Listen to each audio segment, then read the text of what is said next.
Ceci est un livre audio autogénéré par Google. Introduction. En raison des émissions de gaz à effet de serre qui entraînent un réchauffement climatique, le tableau de l'environnement est apocalyptique à l'échelle mondiale. Le niveau moyen des mers s'est élevé, le contenu en chaleur des océans s'est accru, la couverture neigeuse et l'extension des glaces ont diminué, la fréquence et la portée d'événements extrêmes liés à la température comme les inondations, les sécheresses, les déficits hydriques des sols, les incendies, les invasions d'insectes s'accroissent. Les pays pauvres et les pays les plus peuplés sont les plus touchés. Les déplacés environnementaux pourraient passer de dizaines de millions à plusieurs centaines de millions vers 2100. C'est ce qui pousse le groupe d'experts intergouvernemental sur l'évolution du climat, GIEC, à conclure à une plus grande vulnérabilité de la santé humaine, des écosystèmes et des secteurs socio-économiques. Selon le Programme des Nations Unies pour l'environnement, dans les années 1980, les catastrophes naturelles ont touché par an en moyenne 147 millions de personnes, dans les années 1990, 211 millions. Ces événements sont exacerbés par les interactions entre d'une part, les éléments de l'environnement, et d'autre part, les domaines d'activité. En effet, nous savons que les éléments de l'environnement sont interdépendants, que des pollutions qui se rencontrent dans un endroit peuvent avoir des divers effets, que des catastrophes des activités polluantes dans telle région peuvent avoir des effets dans telle autre région. Il en est ainsi des domaines d'activité comme la guerre qui a des effets catastrophiques sur l'environnement. De même, une gestion injuste et anti-écologique de l'environnement peut contribuer à des conflits armés. Ces dégradations de l'environnement ont plusieurs causes. En premier lieu, la consommation excessive d'une minorité d'habitants de la planète. Les industries d'Amérique du Nord, d'Europe, d'Asie de l'Est sont dévoreuses d'énergie, de matières premières et produisent d'énormes volumes de déchets polluants. En deuxième lieu, c'est la pauvreté dans laquelle vit la majorité des habitants de la planète. En troisième lieu, c'est la pression démographique avec l'accroissement rapide de la population. En quatrième lieu, c'est l'industrie polluante des pays du Nord et des pays émergents. En cinquième lieu, ce sont les conflits armés qui non seulement sont destructrices des territoires où ils s'y déroulent, mais aussi les réfugiés qui sont souvent obligés, pour survivre, de porter atteinte à l'environnement. Lorsqu'on associe guerre et environnement, l'exemple le plus poignant reste Hiroshima. Cette catastrophe humaine laisse une terre à jamais marquée par l'explosion de la bombe nucléaire. De même, dans la quasi-totalité des conflits, l'environnement est victime. Il est blessé par des armes à effet chimique complexes, surexploité par des populations en mouvement, ou tout simplement oublié dans des pays meurtris en fin de conflit. C'est le cas de l'environnement de plusieurs régions de l'Afrique en général, et de la région des Grands Lacs en particulier. Si l'aide aux populations reste une priorité, le traitement des conséquences environnementales de la guerre n'est pas à négliger. Ici, dans le confort de la paix, nous pouvons en sérénité examiner ces questions, mais le temps presse et les esprits ne sont pas tous sensibles à l'urgence environnementale, affirmait Marie-Christine Blandin, sénatrice verte du Nord, en ouverture d'une conférence sur le lien entre guerre et environnement. Les conflits armés constituent un fléau dans plusieurs régions d'Afrique. En effet, plusieurs pays africains semblent se diriger vers un conflit potentiel tandis que d'autres sont déjà impliqués dans un conflit, en sortent à peine ou ont entrepris une phase de redressement à long terme. Il suffit pour s'en convaincre, de jeter un regard panoramique sur le continent pour observer les conflits dans la région de l'Afrique occidentale, dans la région de l'Afrique orientale, dans la région de l'Afrique septentrionale et dans la région des Grands Lacs. Un triple constat se dégage de l'analyse des conflits de la région des Grands Lacs. Premièrement, des conflits internes ont souvent des répercussions sur les pays voisins, notamment en raison des flux des réfugiés et de leurs conséquences en termes de destruction de l'environnement dans les zones d'accueil, la circulation et la vente d'armes, ou l'augmentation de l'insécurité à la frontière.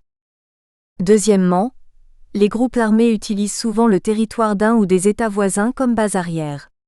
C'est le cas de l'armée de résistance du Seigneur LRA, les ex-forces armées rwandaises et la milice Interahamwe regroupées au sein des Forces démocratiques pour la libération du Rwanda, FDLR. La porosité des frontières et la déliquescence des États qui n'arrivent pas à assurer le contrôle de leur territoire jouent un rôle clé. les pratiques des mouvements rebelles burundais, ougandais et rwandais dans la région en témoignent. Troisièmement, malgré le principe de l'intangibilité des frontières, principe consacré par les conventions internationales, certains États, notamment le Rwanda et le Burundi, interviennent sur le territoire de leurs voisins sous prétexte de poursuivre les combattants qui menacent leur sécurité. Ainsi l'armée rwandaise est intervenue en République démocratique du Congo en 1996, 1998 et 2013. Ces conflits provoquent des souffrances indicibles et entraînent des pertes humaines considérables en plus de fragmentation des sociétés et d'effondrement des économies. Ils ont aussi et surtout un effet dévastateur sur l'environnement, la biodiversité et les ressources naturelles dont dépendent plusieurs personnes et ces effets néfastes persistent même une fois les hostilités terminées. À Kofi Annan, alors secrétaire général des Nations Unies, de réaffirmer lors de la conférence du Haut-Commissariat aux réfugiés en 2001 que la préservation de l'environnement est une pierre angulaire de la paix et de la sécurité. Donnant suite à la déclaration de Dar es Salaam de 2004, les chefs d'État de la région des Grands Lacs ont monté en août 2006 un programme régional d'action sur les questions humanitaires et sociales comme cadre de solutions durables aux questions humanitaires, sociales et environnementales dans la région des Grands Lacs. Ce programme s'appuie sur le constat que la prévalence des conflits armés au cours des dernières décennies a causé de lourdes pertes en vie humaine, la destruction des établissements humains et de l'environnement. Dans la plupart des cas, les réfugiés et les personnes déplacées internes vivent dans des écosystèmes fragiles, notamment les parcs nationaux, ou dans des localités à forte densité démographique, comme dans les provinces de Kivu en République démocratique du Congo. L'objectif général de ce programme est, entre autres, d'entreprendre une évaluation environnementale globale de la région des Grands Lacs, particulièrement l'impact des réfugiés et des personnes déplacées internes sur l'intégrité des écosystèmes et des établissements humains dans la région des Grands Lacs. Par ailleurs, il est prévu la collecte d'informations servant à l'alerte précoce en vue de servir de support à la planification pour une réduction des risques et visant à identifier des approches et des mesures stratégiques afin de gérer l'environnement et les établissements humains dans les situations de déplacement et de campement. Dans le pacte sur la sécurité, la stabilité et le développement dans la région des Grands Lacs du 15 novembre 2006, les États de la région sont conscients de l'interdiction pour tout État membre de permettre l'utilisation de son territoire comme base pour l'agression ou la subversion contre un autre État membre et sont déterminés à assurer le respect strict des normes et principes fondamentaux du droit international humanitaire. Ils reconnaissent notamment que les crimes de guerre et les crimes contre l'humanité sont des crimes de droit international et s'engagent en particulier à s'abstenir, à prévenir et à réprimer de tels crimes, à veiller au strict respect de cet engagement par toutes les autorités et institutions publiques, nationales, régionales et locales. Il convient de mettre en place les mécanismes régionaux pour lutter contre l'exploitation illégale des ressources naturelles et de s'assurer que toute activité portant sur les ressources naturelles respecte scrupuleusement la souveraineté de chaque État et soit conforme aux législations nationales harmonisées, ainsi qu'aux principes de transparence, de responsabilité, d'équité et de respect de l'environnement, de mettre fin par des voies judiciaires nationales à l'impunité dont jouissent les personnes physiques et morales dans exploitation illégale des ressources naturelles. Il prévoit enfin un fonds spécial pour la reconstruction et le développement, ayant pour but de financer la mise en œuvre des protocoles, programmes d'action retenus dans les domaines prioritaires, notamment des questions liées à l'environnement. Le pacte exclut toute idée de réserve. Le rapport Mapping sur les violations des droits de l'homme en République démocratique du Congo de 1993 à 2003 a mentionné que les conflits armés ont démontré aux groupes armés comme il était facile de prendre le contrôle des ressources naturelles et de tirer d'immenses profits de ces commerces. En effet, lorsque le prix du coltan a flambé en 2000, ce minerai est devenu le plus attractif de tous. Les civils qui ont tenté de résister à l'usurpation des ressources naturelles, ou qui n'ont pas collaboré avec ceux qui détenaient le pouvoir, ont fait l'objet d'attaques. Des villages entiers ont été déplacés pour faire place à l'exploitation minière ou l'exploitation forestière. Ils ont également attaqué et incendié des villages, afin de saisir le coltan qui avait été extrait artisanalement par leurs habitants. Les combats de l'Ulingu au Sud Kivu sont un exemple manifeste. les combats entre soldats de l'armée nationale congolaise, branche armée du Rassemblement congolais pour la démocratie Goma et les Mai Mai en 2000, à l'apogée de la ruée sur le coltan pour le contrôle de Lulingu, un village relativement petit et isolé du territoire de Chabunda, s'explique en partie par le désir de contrôler ces mines de coltan. Dans l'ex-province orientale, les parcs nationaux ont aussi été ciblés pour leurs ressources, par exemple le parc national de la Garamba dans lequel les rebelles soudanais du SPLA se sont livrés au braconnage de l'ivoire.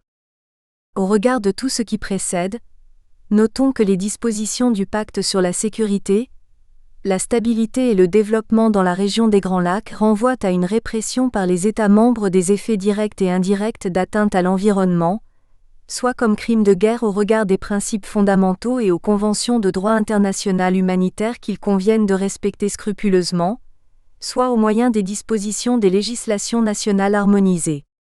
Ces atteintes se matérialisent plus dans son aspect de pillage de ressources naturelles pendant les conflits armés, à savoir les minerais, la faune, braconnage et capture des animaux pour les déporter, et le bois.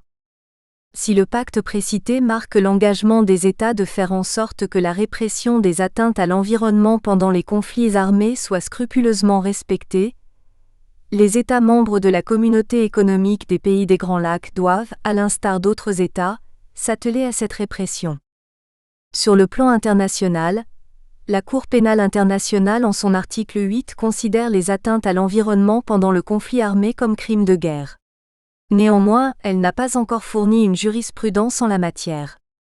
Le Conseil de sécurité, se substituant à la Cour internationale de justice, dans le conflit du Golfe de 1991, a dans ses résolutions 686 du 3 mars 1991 et 687 du 6 avril 1991, exigé que l'Irak accepte le principe de sa responsabilité, en vertu du droit international, de toute perte, de tout dommage, y compris les atteintes à l'environnement et la destruction des ressources naturelles, et de tout autre préjudice direct subi par les États étrangers et des personnes physiques et sociétés étrangères du fait de son invasion et de son occupation illicite du Koweït.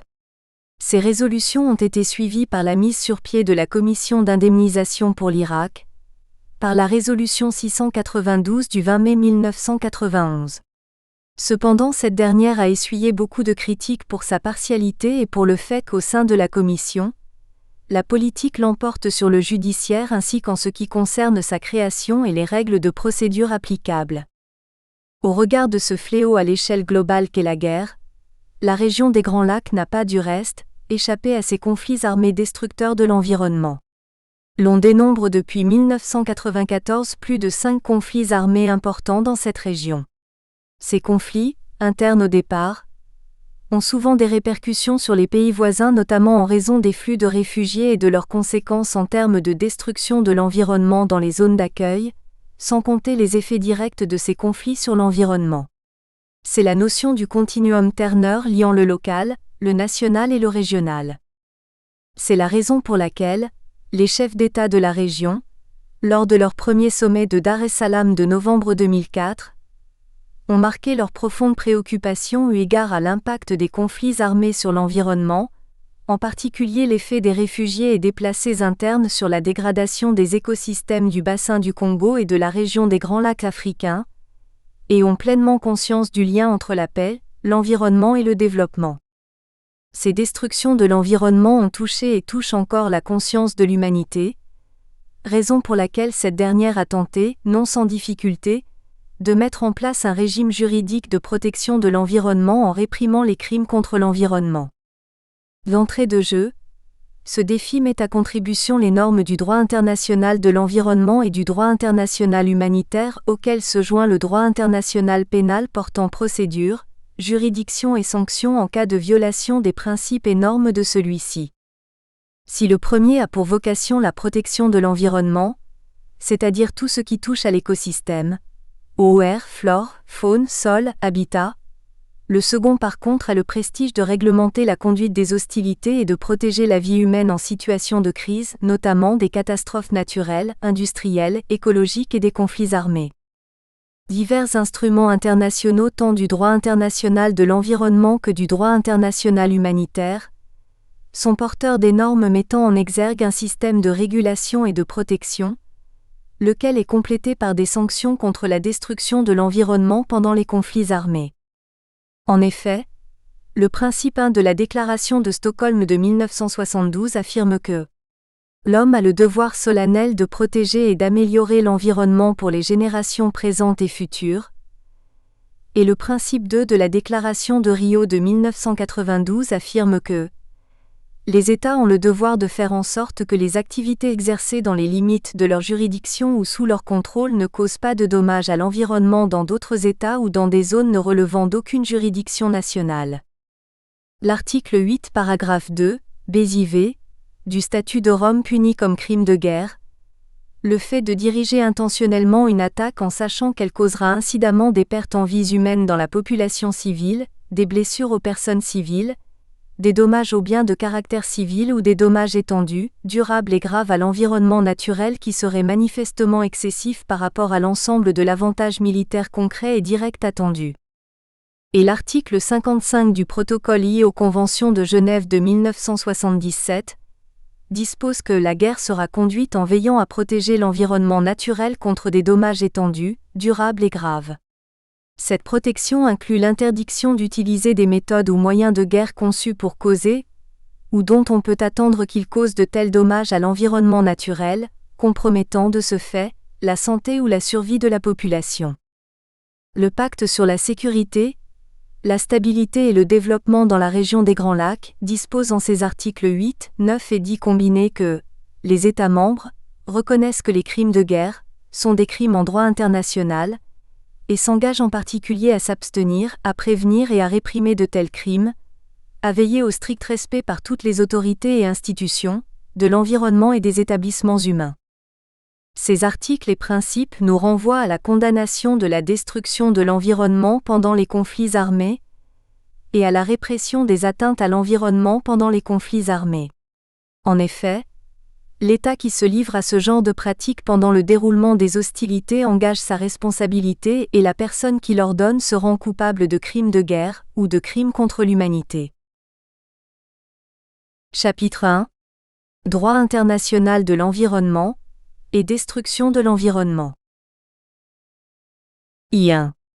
Terminologie. Les concepts inspirent et orientent le chercheur, car cela permet de se faire une idée précise du réel. D'entrée de jeu, il nous convient de déterminer le concept opérationnel de notre objet d'étude afin de fixer les lecteurs sur la manière dont nous entendons le cerner. I1.1. Destruction. Le mot destruction signifie l'action de détruire ou le résultat de cette action. Et par détruire, il faut entendre le fait de ruiner ou d'anéantir. I1.2. Environnement. L'environnement est défini comme l'ensemble des éléments biotiques ou abiotiques qui entourent un individu ou une espèce et dont certains contribuent directement à subvenir à ses besoins, 16, ou encore comme l'ensemble des conditions naturelles, physiques, chimiques, biologiques et culturelles, sociologiques, susceptibles d'agir sur les organismes vivants et les activités humaines. Le terme biosphère désigne la totalité de l'environnement, l'ensemble des écosystèmes de la planète comprenant tous les êtres vivants et leurs milieux. La biosphère correspond à la couche, 20 km maximum, qui comprend les portions de l'atmosphère, de l'hydrosphère et de la lithosphère où la vie est présente. En fait, la biosphère entoure la Terre sur une mince partie et pénètre à quelques centaines de mètres sous la surface de la Terre et sous les océans. Du point de vue du sens commun, sont concernés les éléments de l'environnement, c'est-à-dire l'air, l'eau, le sol, les ressources naturelles, la faune et la flore, sans oublier les paysages. L'environnement comprend les ressources naturelles abiotiques et biotiques telles que l'air, l'eau, le sol, la faune et la flore, et l'interaction entre les mêmes facteurs, les biens qui composent l'héritage culturel et les aspects caractéristiques du paysage.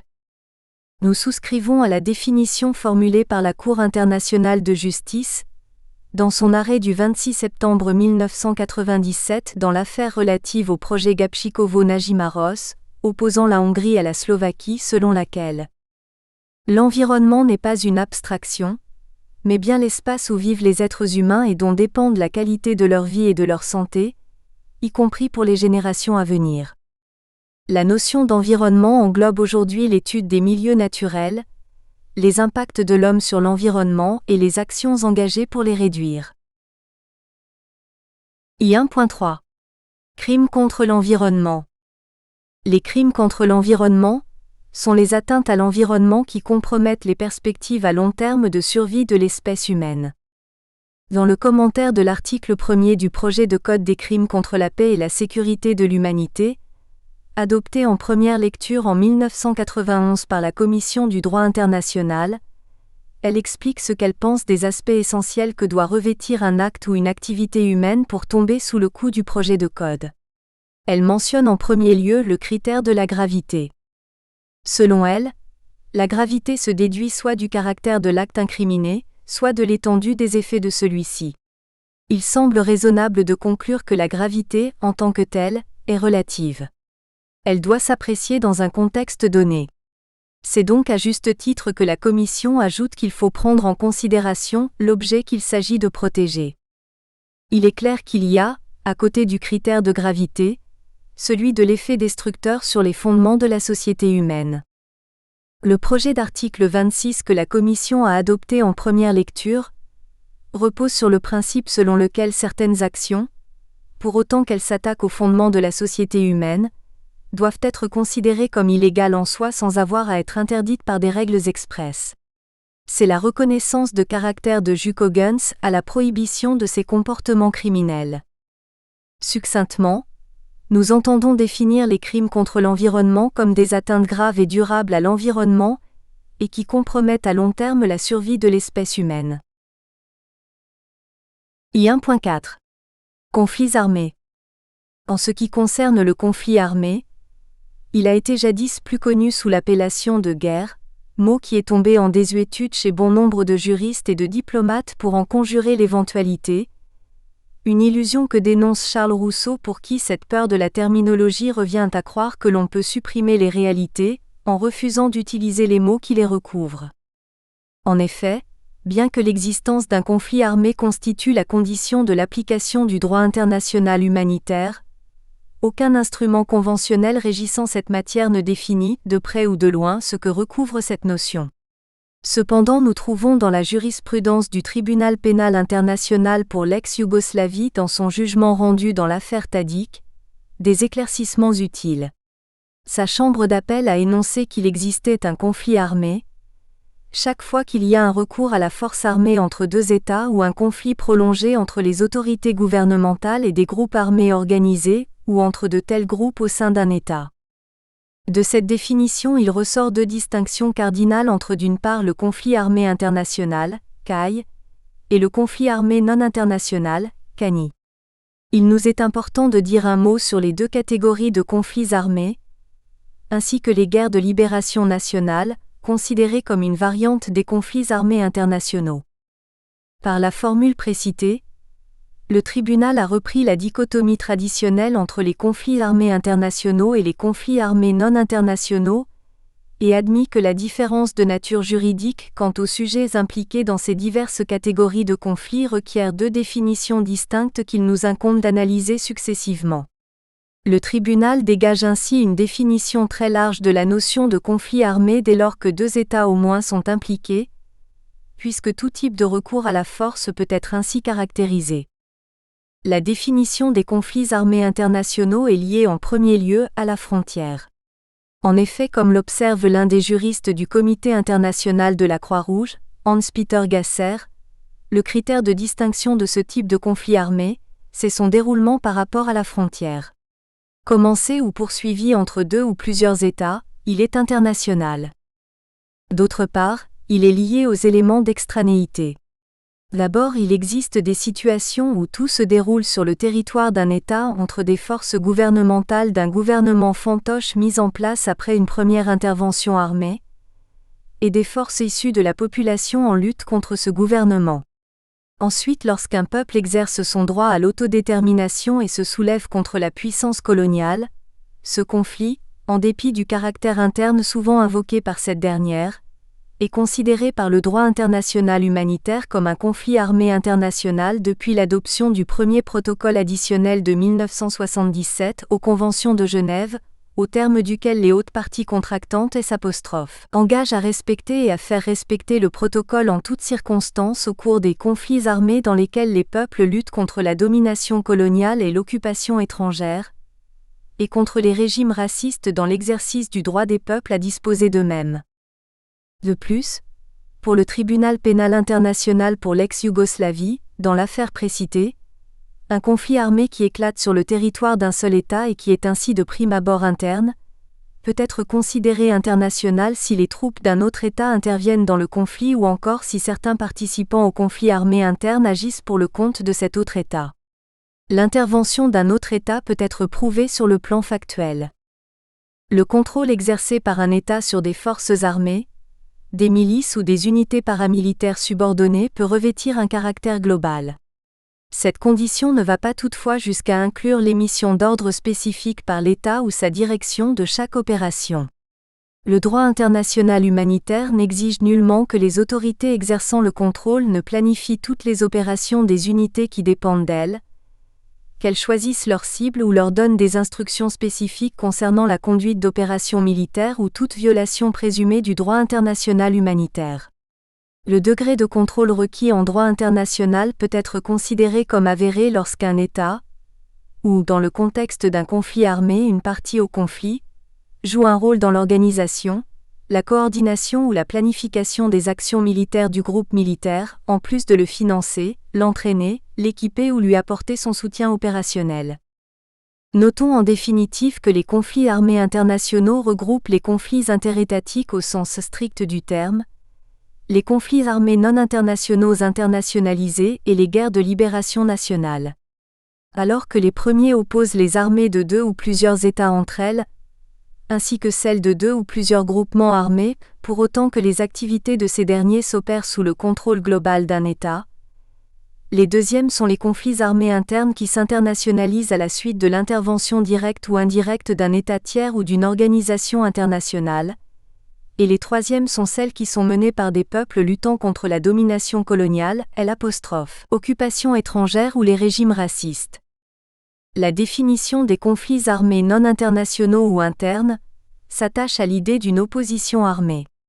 Ces situations sont caractérisées par l'existence d'une opposition armée à l'autorité du gouvernement, lorsqu'un ou plusieurs groupes usent de la violence pour atteindre des objectifs politiques, autonomie accrue, sécession de certaines minorités ethniques, religieuses ou linguistiques, renversement du gouvernement, abolition de l'ordre constitutionnel ou remise en cause de l'intégrité territoriale de l'État. Dans d'autres situations, lorsque le gouvernement tombe ou est incapable ou encore refuse d'intervenir, des groupes armés s'affrontent pour assurer la suprématie ou la continuation de leur propre programme politique. L'inadaptation du droit international humanitaire à l'égard de ce type de conflit tient à la fois à des raisons historiques et à des considérations structurelles intimement mêlées. En effet, longtemps et jusqu'à une époque récente, il n'a eu à régir que les conflits internationaux. La donne est aujourd'hui inversée et la majeure partie des conflits auxquels les organisations humanitaires doivent faire face sont des conflits internes. Or, le droit international classique considérait les guerres civiles comme des affaires intérieures aux États et n'imposait comme règle juridique que la non-intervention. Il prohibait toute aide aux rebelles. Sur le plan structurel, la nature de ce nouveau type d'affrontement met aux prises deux catégories de combattants asymétriques. D'un côté l'État, détenteur en principe du monopole de la force légale et les rebelles ou insurgés, en principe coupables d'infraction ou de transgression de l'ordre public, indépendamment de la légitimité de leur combat, et à ce titre poursuivis pour résistance à la légalité. Il s'ensuit que les premiers sont peu disposés à accorder aux seconds le bénéfice des règles protectrices élaborées pour les conflits internationaux. L'essor des guerres de libération nationale et la légitimation progressive de leur déroulement au nom du droit des peuples à disposer d'eux-mêmes ont conduit à une double démarche. L'une consistant à les requalifier en les internationalisant pour les rapprocher du régime juridique propre aux conflits armés interétatiques, l'autre à élaborer des règles relatives aux affrontements qui garderaient malgré tout un caractère non international. Les conventions de Genève et les protocoles additionnels portent, sur le plan quantitatif et qualitatif, la marque de cette réticence et de cette évolution. I1.5. Région des Grands Lacs. Au cœur du continent africain, la région des Grands Lacs, entité géopolitique modelée du nord au sud par un chapelet de lacs formant des frontières naturelles entre les pays qui les entourent. La République démocratique du Congo, le Rwanda, le Burundi, l'Ouganda et la Tanzanie, tous peuplés de nombreuses ethnies. C'est une région convoitée pour ses richesses minérales et un creuset des migrations transfrontières, agitée de longue date par des flambées de violences interethniques en particulier Hutus et Tutsis au Rwanda, au Burundi et en République démocratique du Congo, ainsi qu'entre Ema et Landu en République démocratique du Congo. C'est ce qui a conduit depuis 1993 à la guerre civile au Burundi et 1994 au génocide au Rwanda, suivi dès 1996 par 2 conflits armés successifs, marqués par le déchaînement de combats, de massacres interethniques, de pillages, viols impliquant plusieurs pays et un imbroglio des groupes armés. En 1996 à 1997 éclate un premier conflit, le conflit du Zaïre dans lequel le Rwanda, l'Ouganda et le Burundi soutiennent une rébellion zaïroise Tutsi pour renverser le président zaïrois Mobutu Sese Seko et le remplacer par Laurent Désiré Kabila. En 1998 à 2003 suit un deuxième conflit, le conflit des Grands Lacs, dans lequel ces mêmes pays soutiennent une nouvelle rébellion Tutsi pour écarter cette fois Laurent Désiré Kabila du pouvoir. Le conflit prit alors une tournure régionale d'une grande complexité en raison de l'implication de 7 pays africains et de nombreux groupes armés dans les combats, pillant les ressources de la République démocratique du Congo, au détriment des normes de protection environnementale, commettant des pires atrocités sur la population civile, toutes catégories confondues, mêlées au déplacement massif des réfugiés et déplacés internes produisant un désastre environnemental dans la région.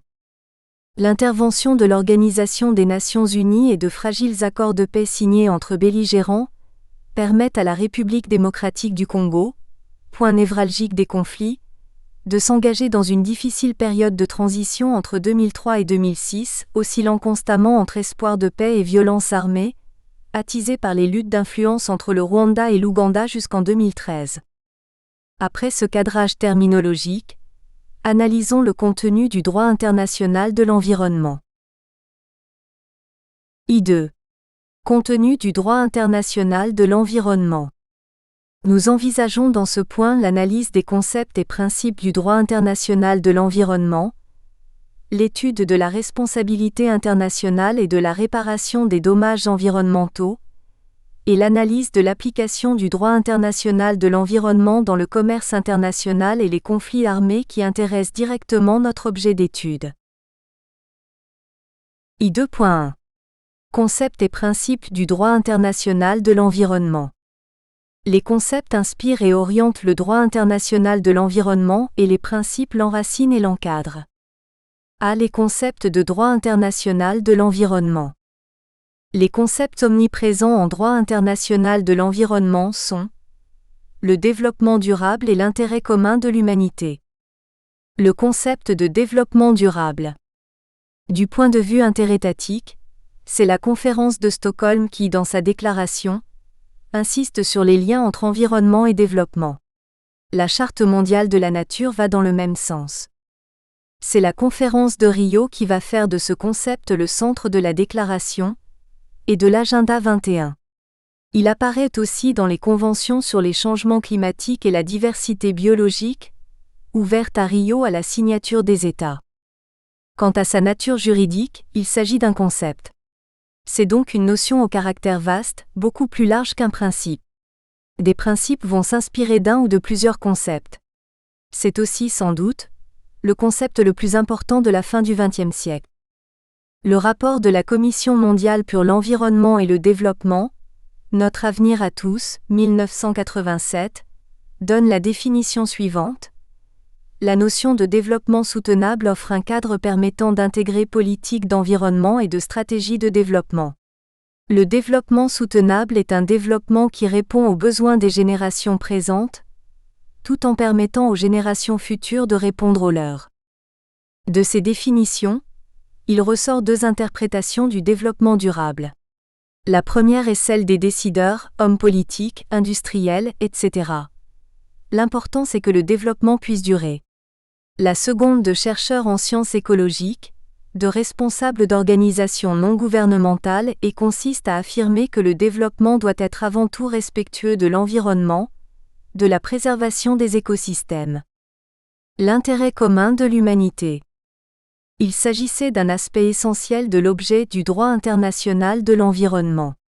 On constate que les déclarations, les conventions, les protocoles de droit international de l'environnement mettent en avant plusieurs aspects complémentaires.